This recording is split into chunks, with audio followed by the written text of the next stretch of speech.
So ayun na nga guys, no, magandang araw sa lahat.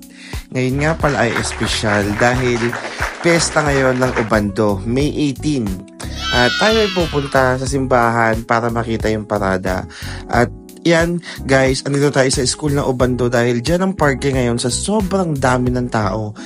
Bali, sarado yung daan, so walang makakadaan. Lahat ng sasakyan at motor kailangan mag-park dyan. Or kung meron kayong kaibigan na pwedeng parkan, ayan, kung makikita nyo, napakadaming tao guys. Kahit kainitan, sobrang dami ng tao. Actually, ito nga yung first time ko na maglakad sa initan dahil sa fiesta. So makikita nyo, nandiyan na yung kanya-kanyang mga paninda nila, yung kalamay, kasoy, at andyan din sa Jollibee.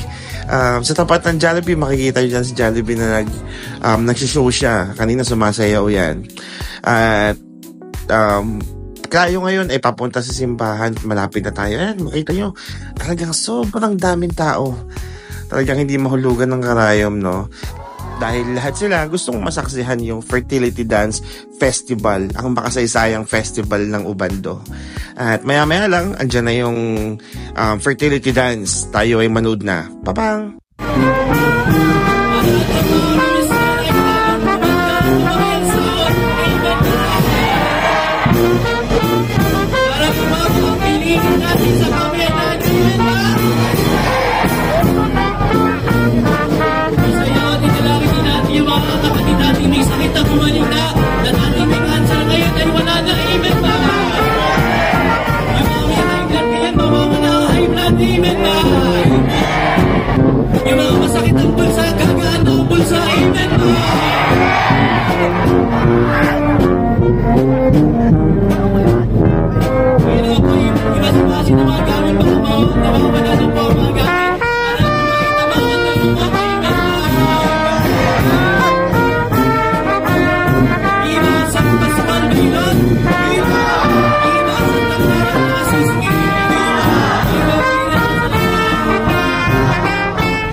So ayun guys, ayun yung parada.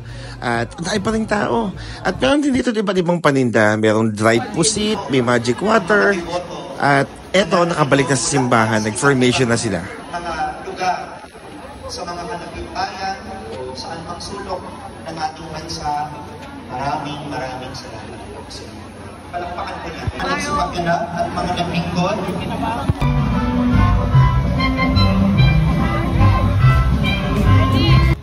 So, makikita nyo dyan, inaantay nila yung Santa Clara. Yung rebulto ni Santa Clara. Dahil ayan yung santo na pinagdadasalan nila para magkaroon ng anak. So, ayan, sa mga oras na yan, is paparating na siya. Ayan na.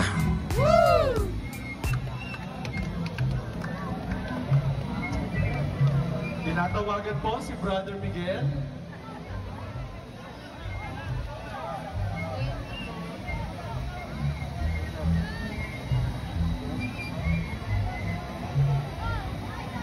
Mamaya na po natin kunin.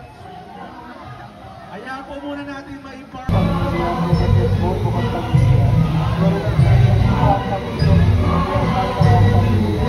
Pinapakiusap.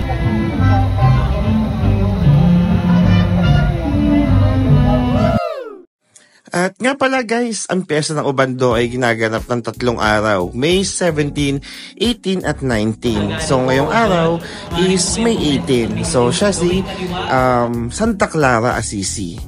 Yan, siya yung fertility dance mismo. Yan, may nagbebenta rin ng ibon dyan. At kinagabihan, bumalik kami para pumunta ulit at bumili ng makakain dahil gugutom na kami at sobrang dami pa rin ng tao. Makikita nyo, ayan. At meron din daw kasing darating na banda dito eh. Darating yung Shackle. Actually, na-scam kami eh. Sabi darating daw si Flo G. Pero kahit Flo G ng latex, walang dumating. So ayan, makita nyo, dami pa rin tao. Kahit gabi na.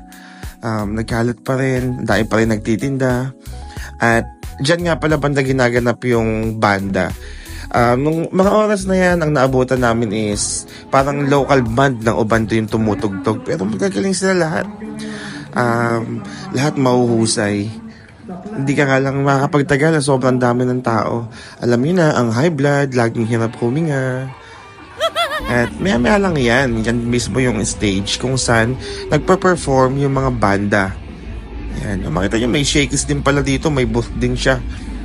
Ayan, no. Ang daming pwedeng mabili, pera na lang yung kulang.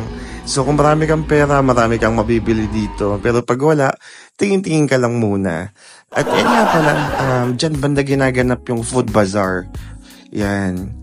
So hindi naman tayo pupunta dyan kasi wala naman tayong pambili, no. So makikita nyo dyan, sobrang dami pa rin talaga ng tao. Matyaga silang nakikipagsiksikan, sobrang dami. At eto nga pala guys, pauwi na tayo. Makikita nyo dyan yung mga sari-saring nagtinda ng mga pagkain, mga laruan para sa bata. At ayan, pagkain na naman. At habang nalakad tayo, nadaanan natin yung shop ni Paring William na 58B Apparel Street Shop, no? At itong shop na to is nandito sa May Bazaar. Pero ang kanyang main location ay sa Lawa, Obando, Bulacan. Bali ito is shop lang niya na malapit sa bazaar dahil dito nga ang main. Thank you for watching!